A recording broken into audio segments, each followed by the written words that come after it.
Hi, everyone. Welcome to Baird's IPO Reboot series, where executives can learn the ABCs of going public. I'm Tom Schadewald. I'm a director on Baird's Equity Capital Markets desk based in beautiful Milwaukee, Wisconsin. In today's episode number 6, we will be talking about ESG considerations. I'm happy to be joined today by Matt Gartner from Sustainalytics. Matt, I'll pass it over to you if you wouldn't mind giving viewers a quick overview of your background. Thanks, Tom. I'm a senior manager on Sustainalytics Corporate Solutions team. I'm based in Toronto. Our firm, for those of you not familiar, we're a pure play ESG and sustainability research company, split into two sides. My side in the corporate solutions domain provides ESG solutions directly to corporates. So that could be providing a rating to a company that doesn't have one, solicited rating updates to companies that already have them, or data for benchmarking and gap analysis. I frequently work with private companies, either well in advance of an IPO or in the direct lead up to an IPO. Great. Thanks, Matt. I think we'll just jump into the topic here straight away. So maybe the level set, I know you just kind of touched on it briefly, but could you give an overview of Sustainalytics products and offerings? For sure. So for corporates, we have basically three branches of offerings. There's sustainable finance solutions, we have impact solutions, and then the rating and data solutions. And the last one is most relevant for ECM and IPO. So I'll start there and then maybe round out the rest of what we do at the end. But for the ratings and the data side, there are basically two things to set the table with. For the ratings, specifically, we offer solicited ESG ratings for private and public companies. These can be confidential ratings that a client just bilaterally shares with a bank or an investor or an advisor, or these can be publicly available ratings that a client takes into roadshows or into an IPO if they want to integrate that into an investor prospectus. So in terms of use case, companies use our ratings for sometimes just a way to baseline their current performance, to understand what gaps do I have, which ones are the most material to close, and then they come back to us with like a subsequent public rating that they can use. And sometimes companies just come to us for a public rating right out of the gate. Maybe they're on a more condensed timeline. The other piece of that, aside from the ratings that we focus on primarily, is the data side. So within that basket of products, in most cases, that's weighted gap analysis and benchmarking, and client wants to understand, just tell me what my most material gaps are and how we can close them, what my roadmap should be so that we can really focus. In other cases, some companies come to us for data that helps them with business development or supplier evaluation or screening partners or things like that. But that's the ratings and the data side. Again, those other two branches that we work on, to go back to the start, the sustainable finance piece, more so relevant for the DCM side, for companies issuing any sort of thematic debt. And then the impact solutions, similar, I guess, in scope a little bit to our ratings, in that it's a tool that clients can use to build a narrative for investors. But while our ratings tell a story that's based on ESG, like an ESG story, our impact reports tell a company's sustainability story. So we tend to have more companies that are, let's say, mission-driven organizations filling out the client base on the impact side. Great. No, that's super helpful to level set kind of conversation. And I like to try to give our viewers as the most practical advice we can have, like in terms of takeaways. And so if I'm a private company and I'm thinking about doing an IPO and I want to get a rating as part of that process, how does that kind of timeline and process overall kind of unfold with you and your team? Yeah. So I guess starting with process, the most key thing, the kind of headline thing, is we don't use any surveys. It's pretty important for a lot of our clients just because ESG is a very, let's say, survey intensive space. So instead of doing that, we have analysts that evaluate a company's internal and external policies and documents.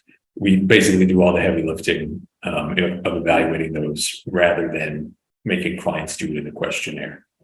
So at the start of working with us, we give our clients a full list of the documents that are going to be relevant for their rating, and then we give them some time to gather those before their project manager kicks off the process. Once we do kick off, the company, or I guess our analysts, prepare some draft reports for the company. Our clients then go through a couple of rounds of feedback so they can provide notes on, let's say, any omissions, or they can ask questions of our analysts. Basically, they have the ability to provide oversight and make sure that we're accurately reflecting their current maturity.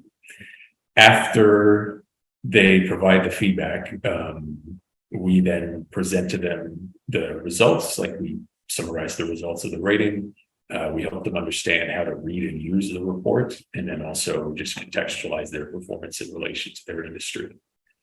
So that's the process from front to back. Again, a lot of us holding their hands. In terms of timing, the full rating process from start to finish lasts about 7 to 8 weeks. Again, we're very strategic in terms of borrowing time from our clients, so that most of that time period is our research team just doing a very thorough analysis.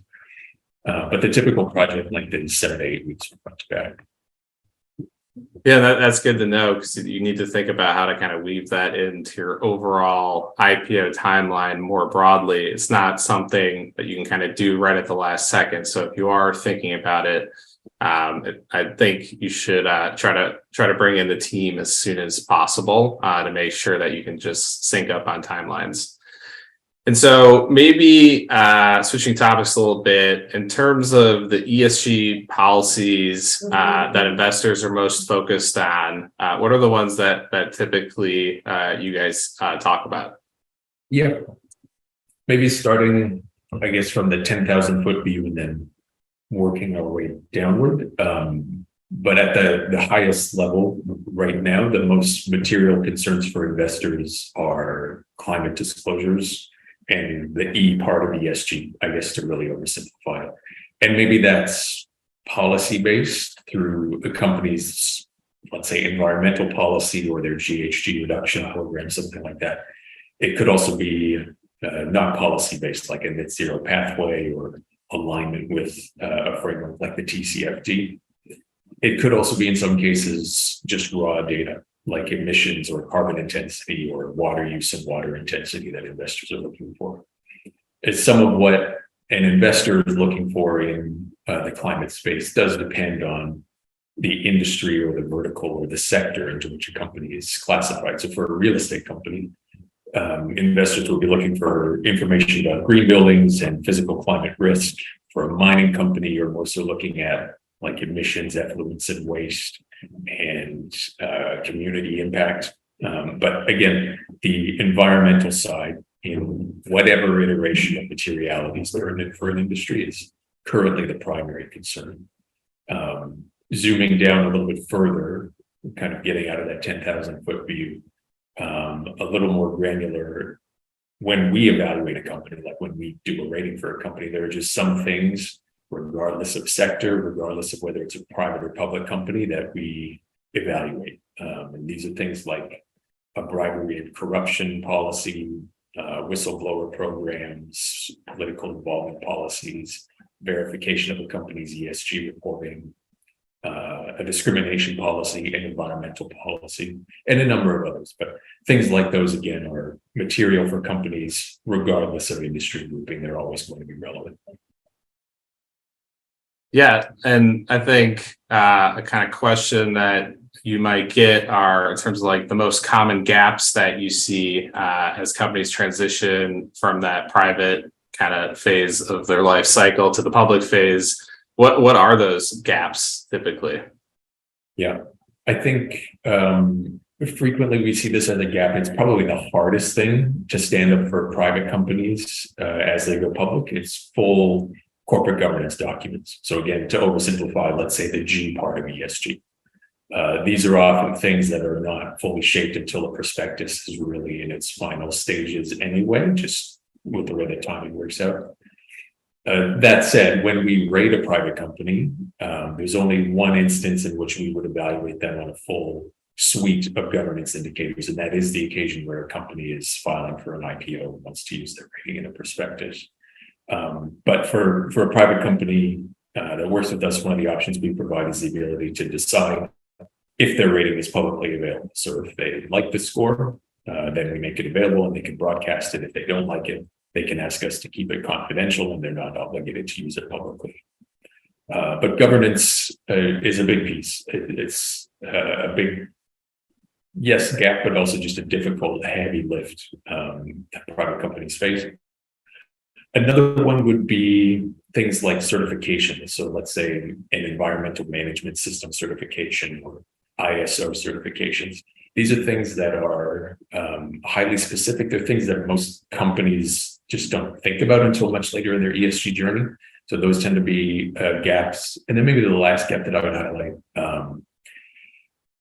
I think, what's the best way to say this? There's gaps sometimes in formal policies while the programs are much more strong. So what I mean by that distinction is there's private companies are often doing a lot, really great things and putting together ambitious measures to attack like big material ESG problems, but they're not necessarily formalizing those into lengthy documents that clearly define, okay, here's the oversight of this program, and here's an if-then scenario, and here's how we audited this program, and clear statement of the targets for these things.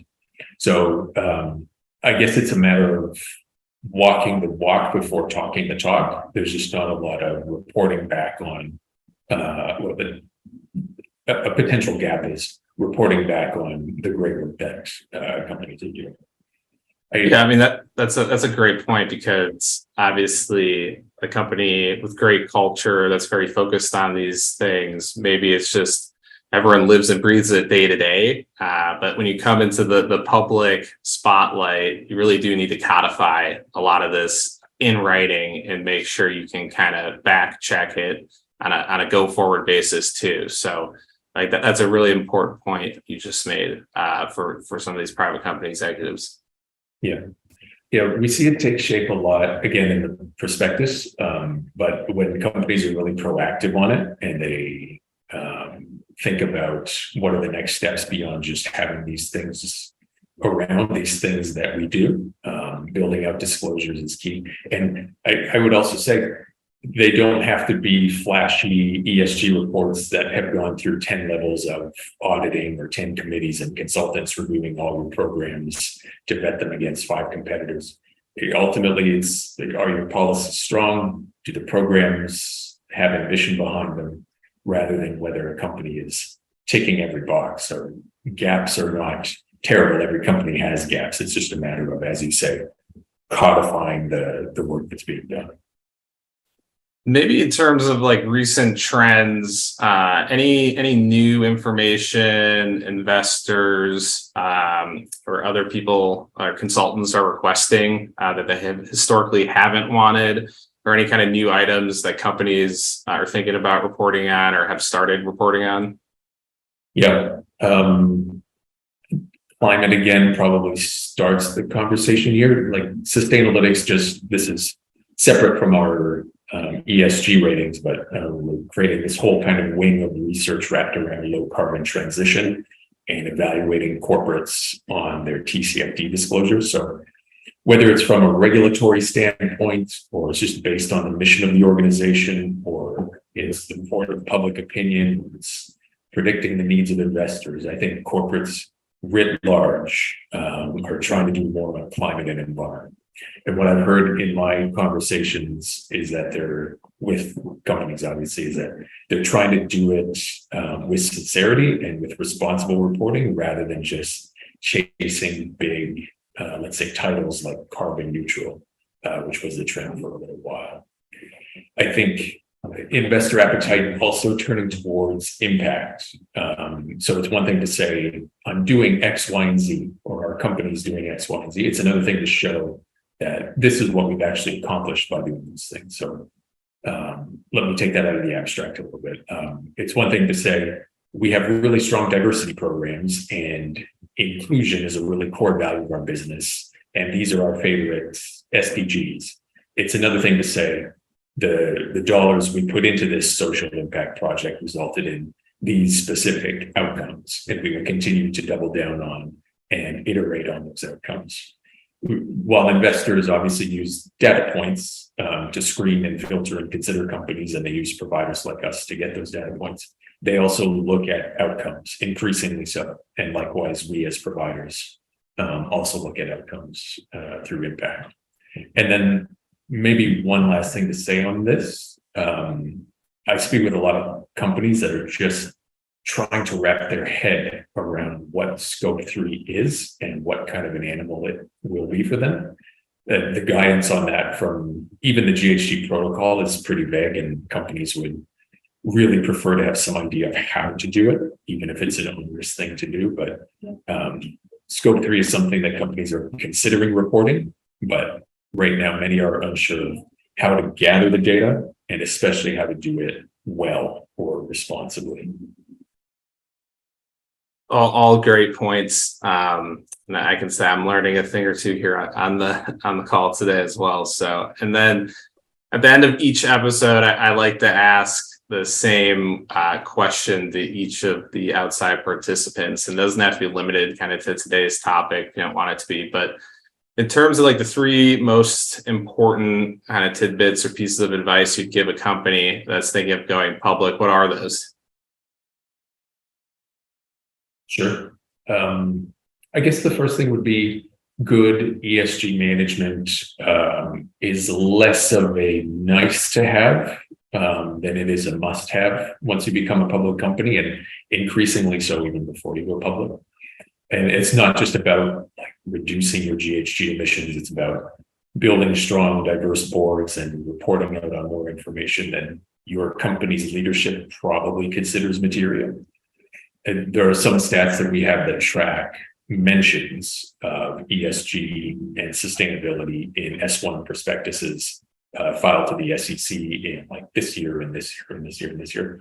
And you see real consistent growth in the number of prospectuses that integrate mentions of, again, ESG and sustainability before, of course, the IPO market hit a pause. So, of course, there are a lot of narratives attached to ESG, but given the momentum we've seen for private companies at all levels of maturity, wanting to come to us and get out in front of building out, let's say, their ESG scaffolding, it's not something that you can just figure out after the IPO, as it probably was a few years ago. The second thing, I guess I would say, again, maybe back to the governance point, it tends to be the most difficult set of ducks to get in a row. Like board structure, performance metrics, and termination scenarios for your compensation programs, ownership and shareholder rights are just oftentimes things that people have never had to think about before. So the earlier that a company can get started with building out even the skeletons for those disclosures that you're putting together on that front, it could even be, well, to the extent that that information is known, the better off you'll be as you make your way to the IPO day.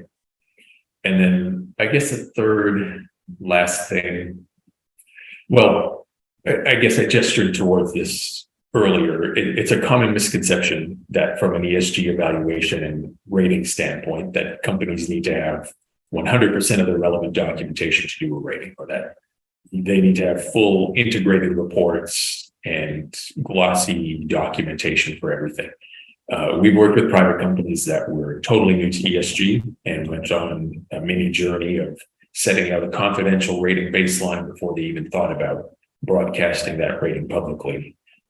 Gaps exist, like I said earlier, gaps exist at every company, private or public. So if, let's say, a third-party assessment like one from Sustainalytics of a company's ESG practices is of interest, we do have some boilerplate documentation that I'm happy to distribute around for private companies that may or may not be considering an IPO. But again, gaps are not, companies should not be allergic to an ESG evaluation or even just working on ESG just because they have gaps or know that they will have gaps. That happens at companies the world over and of all sizes. That's great. I think we'll end it with those nuggets of info for today. I'd like to thank Matt again for his time and participating. I'm sure all the insights you gave will be highly valuable for our viewers here. And if you'd like to get a hold of either Matt or myself, you can either find our contact info on our websites or shoot us a message on LinkedIn. And so thanks again, everyone, and thanks again to Matt. Thanks, everyone.